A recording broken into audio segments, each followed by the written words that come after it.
Hello, my friends. Welcome back to the ThePCelitist, channel dedicated. We're not saying this part anymore. Nope, I'm Woodsie. Go, you're Shepherd. I'm Shepherd. Yes. Idiot. And due to our new format of, well, interviewing each other, you know, because we don't actually always play the same game all of the time. No. Sometimes Especially you're playing recently. FIFA, and I'm playing StarCraft.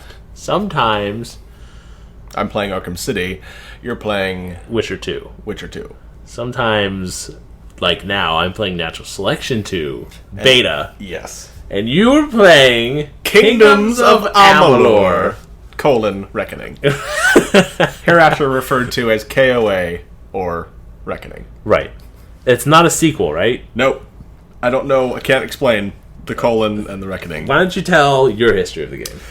So, my history with this game is actually from the company that really is behind it. 38 Studios. Kurt Schilling's production company. 38 studios worked on this? Sorry. Okay, go ahead. Kurt Schilling, Hall of Fame, world champion, baseball pitcher, avid video gamer, Ultima Online, World of Warcraft especially, super gamer. Right. Always wanted to, after his playing career was over, start a video game company, and he did it. And which is really the only reason you really want to make a lot of money. yeah, exactly. So partnered with EA and big, huge games. 38 Studios made this is their first game. And for most indie companies, as this could be considered, your first game out, people don't expect a lot of you. But I've been following the production of this game, as well as Kurt's post-playing video game endeavors, for a while now, and I have been very excited for this game as soon as I heard about it coming out. Right. It is now out. Came out at the beginning of this month. Mm-hmm. And it is awesome. Just to give you a quick backstory, it's a single-player only. Which bothers you. Bothers the shit out of me. Single-player only RPG set in medieval times with some fantastical elements interspersed, magic and such. Right. But medieval RPG, races and such. So not at all similar to Skyrim, because this game is much better than Skyrim. But don't ask PC Gamer that, which we'll get into in another video. That's another discussion. Yes. So it's it's a style of game, single-player MMO, or not? Sorry, single-player RPG, medieval, right, etc., that you've seen before, but different in some respects. Gotcha. I would say, in my humble opinion, that the focus of a game like Skyrim is to be like open-ended for the player, to just kind of do whatever. That's like their focus. That's what they try to do. That's what they try to do. That's their focus, though. Yeah. What would you say the focus of this RPG is? Well, that actually reminds me of something I forgot to mention, and I'm drawing a blank on some of the details, but I'd say the focus of this game is to be a story-driven action RPG. Okay. In the style of Vindictus, which you've seen footage of before. So a very reactive, very combo-based action RPG, dice and slice, or sword and board, I mean, depending on what your style is. But it's supposed to be story-driven. R.A. Salvatore, who did the storyline for, I can't remember, and I feel like it's really important. Google R.A. Salvatore. They brought in heavy hitters to work on this. Right. And I really am upset that I can't remember some of the details now, but we'll post them. I'll post you the link to the website. But they brought in seasoned veterans of video game making, particularly the world creators, art designers, very famous guys. So I'd say it's very much about the story, which I have liked so far. I usually have tried to get into the lore of games like this and just haven't been able to stick with it. I like the lore of this one so far, although it is a bit grandiose from the beginning. Right. And reminds me very in a very limited way of the movie Wanted, in the sense of it involves fate and fate weavers and the looms of fate and strings and such. So it's not as bad as Morgan Freeman saying, "Shoot this motherfucker." As bad as? As good as. It doesn't have the naked backside of Angelina Jolie, but similar, yes. Right. It's about, fate-driven. I gotcha. Main crux of the story real quick, before you have whatever questions you have. The monkey got away. Yeah, sorry to say it, monkey got away. You start out dead, create your character, You're dropped in this thing called the Well of the Souls. You are resurrected. Why, you don't know. You fight your way out of it. You are what's known as a fateless one. Everyone has a fate, but you, for some reason, by dying and being resurrected, you don't have a fate, and therefore you aren't bound by the limits of whatever your destiny is. So the game's fundamental RPG element is, rather than you pick a class and that's the role you play, you pick a race, which probably leads to the playstyle you think you're going to do. Right. And then you determine your fate or your destiny by choosing which playstyle, fighting style path you want to go down. So this isn't the type of RPG where you're choosing beforehand, like everything that's in front of you. No, so you choose like your this race. Isn't Diablo, where I'm choosing a witch doctor, so everything's a witch doctor. Exactly. So you choose a race, but the racial bonuses aren't like you get more strength or more. It's not so much like Mountain Blade Warband, where the way you configure yourself in the beginning really is where you want to end up. So you choose your race, which gives you bonuses to like lockpicking or mercantilism, which helps you in your economic endeavors, or sage crafting, which is basically like gem crafting in the game.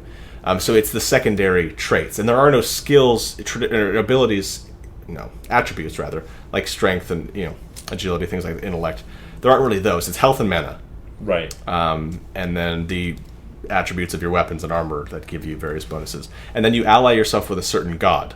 And so it could be an extra 10% mana or 5% more critical damage. So you can pick, in that sense, what you want to align yourself with, but you can also reset that later in the game. Really? You can pay to change it, I believe. You can change your god? Yes. This is America, after all. So yeah, it's this sense of fate, and you can also pick not to align yourself with any god and get a 1% experience bonus. So that's free if you want to level a little faster, but you don't know where you want to go. So they that's what I like. They give you options if you know what you want to do. They also give you an option if you don't, and they don't punish you for it. I gotcha. So is that kind of a little bit of the draw of the game? Is that there really is not that much set in stone? As I said before, the first draw for me was the creators of the game. Right. But once I played the demo, I got really excited by the notion of, because I knew going into it I probably wanted to do a melee fighter, but I liked that I didn't have to specialize so quickly in it. Right. Because you start out, the first weapon everyone has is a sword. You start out just kind of fighting your way out of this underground lair, so to speak, Well of the Souls. But once you get out into the open, the game does feel very open-ended in terms of the weapons, in terms of the armor. I like that it's not like WoW, where you already picked your class, so everything you do from then on is like you pick a hunter, it's only hunter stuff. Right. I like the open-endedness. So yeah, it does.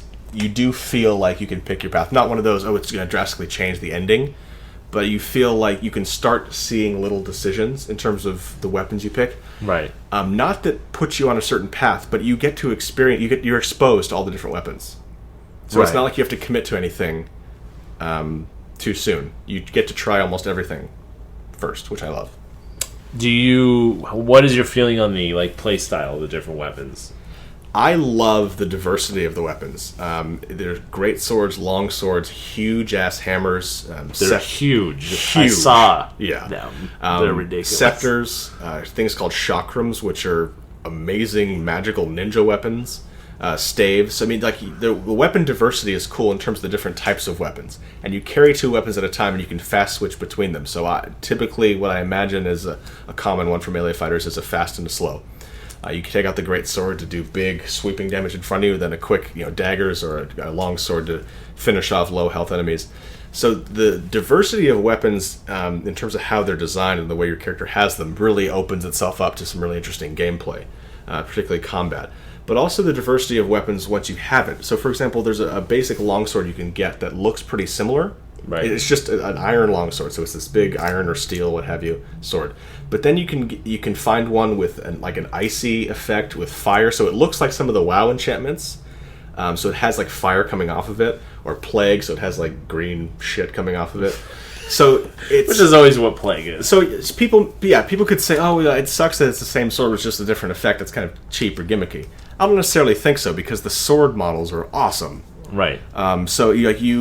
I personally like, and also it lends itself to more gameplay, because if you encounter enemies that have a particular resistance or a weakness, you can switch to weapons. So I have, for example, a fire sword and also an ice sword. And so I get to experience both. Plus, like, if I need to burn through cobwebs, I always have fire on me. Right. So I feel, and I'm only level 13, I'm about 8 or 10 hours in, but I've been taking my time. Because I think the level cap's 40.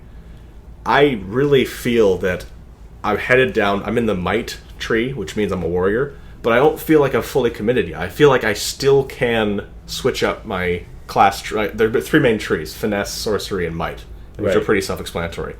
And I don't know if you had a question about like end game customization of your character, but well, I think one of the cool parts about it, and the parts I've seen, is that you could kind of see your progression from the very beginning of the game. Like, oh, I could go this and I'll become X, or I'll go Y and become this. Oh yeah, certainly. There are like there's not a lot of like guessing. It's like they're destiny cards. So for example, the might destiny or warrior finesse, you're more of a rogue and sorcerer. There are cards. So it's like from level 1 to 6, you're like an acolyte up to, all the way to like a master wizard or something. So you see this progression, and each step you get, once you put enough points into that tree, it unlocks different cards, and each new destiny you select, the higher levels of it gives you bonus to damage or mana or resistances or critical damage, whatever you happen to choose.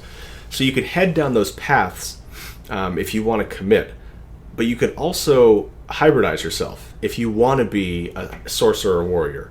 If you put points in each, like 30 points in each tree, you can pick the destiny that is the hybrid, so you get benefits to both. You get some extra damage, you get some extra spellcasting power. So unlike this just came to mind. Unlike Deus Ex, where they say play the way you want, but really we want you to play stealthy. Yeah. This game, you could go into 1 tree, 2 trees, or even Certainly. 3 trees, and they give you a benefit for having done whichever. Exactly. So, for example, if I have enough points, and I think there are a total of like 110 points you eventually get, I could even put like 30-some points in each. And so I'm a jack of all trades, master of none. There's a destiny card for that. Yeah, too. There's a destiny card for being, it's called a universalist, the highest level. So I could be a little rogue, a little sorcerer, a little warrior, and I can be situational with it. So I can sneak up on a guy and have enough cool rogue abilities to pull off some sweet moves there. Right. But if I need to get range and cast some magic, I can do that, or I can take out my shield and sword. And everyone has a shield, but it just depends on what shield you get. Gives you different bonuses. Right. But I haven't experienced even half of the full game yet, but it still feels so open ended to me in such a way that I still haven't picked a class. I've put all my points so far into the warrior class, but it's still so early where I could go sorcerer from here on out and end up as I think I could still end up as a master sorcerer at this point. So I think cool. I still have like 2/3 of my points left, something like that. Right. And I think you can pay for a reset if you wanted to refund those points. Also, one thing I wanted to point out, I have a archer, basically, archer sword and board in Skyrim that I got to about level 35. I have no desire to level another character to go through that story again because it's so uninteresting to me. It felt so labor intensive. It felt like I was running all over the world back and forth. No desire to do that again. Right. Only level 13 in KOA, I easily see myself saying, you know what, I actually want to try a sorcerer, and I can easily go back because the story, it's not a story where, oh, well, I already know all the twists and turns so far, so it's anticlimactic. It's also not like WoW where you just, okay, go get 10 raptor heads for me. Right. It's also not mundane, boring quests like that. Sure, there are kill quests and collection quests, but the quests all feel like they mean something. They fit a role in a story. You meet someone on the side of the road. You don't have to accept his quest, but if you do, you ingratiate yourself to him, and he opens up to you and gives you a little more backstory on the town you're in, etc., etc., etc. So I really like the quest structure in the game. Gotcha. I kind of have more thoughts on like that whole phenomenon of not wanting to go through it. Like, to me, you saying Skyrim story, I know it, I don't want to go back through it, just tells me the gameplay's boring. I enjoyed the story, but the fact that it's not a story I want to live through again. Right. One other thing I wanted to say, though, real quick about the quests in KOA is there are tasks, side quests, faction quests, and main quests. And at first I thought it would be a little bit kind of gimmicky again, where it's just where they're all kind of the same thing. No, the tasks are the most mundane crap, but by doing a bunch of them, tasks. Yeah, they're actually tasks. Like, hey, go get 3 of these for me in the forest. I'll give you 50 gold. They're like that, but you do that, and it lets you learn a little more about the characters who you have to interact with, or some that you wouldn't even look at. Right. And who can tell you a little more about the world you're in if you want to get into the lore. The side quests are just basic run-of-the-mill, not boring, but run-of-the-mill, just your basic quests to go do stuff. There are faction quests, which obviously are faction-specific, and you can kind of rank up within there.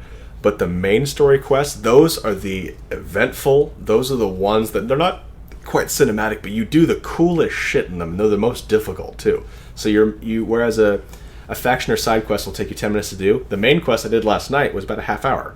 Right. And I had to go kill a whole bunch of really big, mean people. And of course that means actually pushing the story forward. Yeah, so I mean, you can... Versus getting 5 so, quail pelts. Right. So kind of like Skyrim, and I'll only draw the comparison in case you want to know, if you play Skyrim and you want to know how this game is different. You can put off the main quest and not advance the story. It never gets to a point where it says, okay, you've been fucking around long enough, you must go do this. But it makes you want to not put them off. Whereas in Skyrim, I found myself wanting to put off the main story quest because I didn't really care.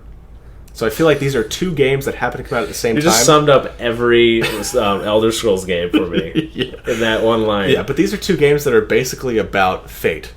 Right. And I feel that Skyrim did not make me interested at all in what my fate would turn out to be, since I knew the story was scripted for me. Right. I get this sense from KOA that my fate truly is left to be written by me, whether that's true or not. That's the sense I feel. I've never felt that before in an RPG. Very good. Which is why I can't wait to finish this recording and go play again. Wait, real quick, our question. Sure. Our staple question. Do you think the developers are making a game they have fun with? They certainly are. The writer is playing this game. I don't know, like, it's not factual, like, oh, I read. No, I know they're playing this game. Kurt Schilling is playing this game for sure. Right. I don't know how many of you are playing it. I haven't seen any Metacritic's not out for this yet. I don't know how popular it is. It's up there in terms of on Steam's list of most popular.